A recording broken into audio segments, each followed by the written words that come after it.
இன்றைய நித்திய வார்த்தை அப்போஸ்தலர் நடவடிக்கை 10ஆம் அதிகாரம் 31ஆம் வசனம் சொல்லுகிறது, உன் ஜெபம் கேட்கப்பட்டது. ஆமென். அன்பு தேவ பிள்ளையே, இந்த நாள் கர்த்தர் உங்கள் ஜெபங்கள் கேட்கப்பட்டது என்ற வாக்கு கொடுத்திருக்கிறார்.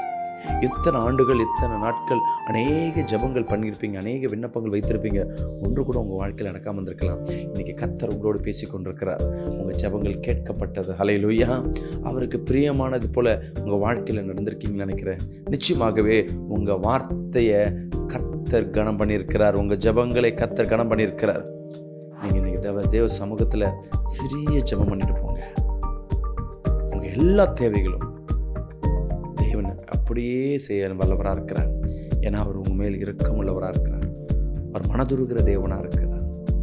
ஆமென். ஆமென். அன்பு பிரியமான ஜனமே, உன் ஜெபம் கேட்கப்பட்டது. அநேக சூழ்நிலையில் நம்ம ஜெபம் கேட்கப்பட்டதா இது கர்த்தர் செய்வாரா அநேக நேரங்களில் நாம் டவுட்டாக இருப்போம். ஆனால் தேவன் சொல்லுகிறார், நம் ஜெபம் கேட்கப்பட்டது. ஒரு வாலிப சகோதரன் தன் குடும்பத்திற்கு தெரியாமல் என்ன பண்ணுற, இயேசு கிறிஸ்துவை ஏற்றுக்கொண்டு வாழாரு. படிக்கிற வயசில் காலேஜெலாம் முடித்தோடனே ஒரு கம்பெனியில் ஒரு வேலைக்கு போகிறார்.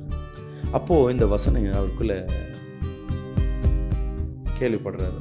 வார்த்தையில் உன் ஜெபம் கேட்கப்பட்டதுன்னு. இங்கே எல்லார்ட்டையும் பாஸ்டர் கேட்குறாரு, உன் ஜெபம் கேட்கப்பட்டது, நீ என்ன ஜெபம் பண்ண, நீ ஜெபம் பண்ண. இப்போ அப்போ தான் யோசிக்கிறார், நான் என்ன ஜெபமே பண்ணல. இதுவரையும் அவருக்கு என்ன எனக்கு வேணும்னு அவர் அந்த வாலிபன் கேட்கவே இல்லை. உடனே அவர் என்ன பண்ணுறாரு, கண்ணை மூடி, ஆண்டவரே இப்போ பாஸ்டர் கேட்கும்போது நான் ஏதாவது சொல்லணும்னு சொல்லிட்டு, என்ன கேட்கலாம், கவர்மெண்ட் ஜாப்.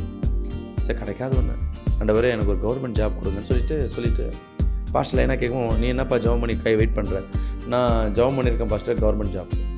இப்போ தான் ஜெபம் பண்ணார், பாஸ்டருக்கு தெரியாது. ஆனால் நான் எனக்கு ஜெபம் பண்ணிட்டேன்றேன் பாருங்க. அந்த ஜெபம் உடனே ஜெபம் பண்ணிட்டேன், சும்மா இல்லை அவர். சரி, கர்த்தர்ட்ட கேட்டால் நம்ம கவர்மெண்ட் ஜாப்க்கு நம்ம தான் முயற்சி பண்ணுவோம். போய் என்ன பண்ணுறாரு, ஒரு கடையில் போய் அந்த நம்ம பார்த்திங்கன்னா இந்த ரயில்வே ஸ்டேஷன்லாம் பார்த்திங்கன்னா இந்த கவர்மெண்ட் ஜாப்பு இதுக்கு இந்த ஃபார்ம்லாம் வச்சுருப்பாங்க. அதை வாங்க போடும்போது அவர் கேட்குறாரு, என் வேலைலாம் கிடச்சிருமான்னு. எவ்வளோ பேர் எழுதுகிறாங்கப்பா, எழுதி போடு, ஒரு 20-30 முறை எழுதினா எப்போயாவது வேலை கிடைக்க வாய்ப்பு உண்டு.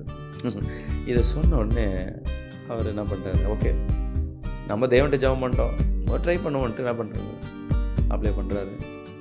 எக்ஸாம் மாடலில் முழங்கால் போட்டு, ஆண்டவரே என் ஜெபம் கேட்கப்பட்டதுன்னு சொல்லிடுற, ஆண்டவரே நீங்கள் அந்த வேலை கொடுங்க, எனக்கு வேலை கிடச்சுன்னா நான் 20% நான் ஊழியத்துக்காக கொடுக்குறேன், நான் நிச்சயமாகவே இதை வாழ்நாள் முழுவதும் செய்கிறேன் அப்படின்னு சொல்லி ஒரு பொருத்தனை பண்ணிவிட்டு எக்ஸாம் எழுதுறேன்.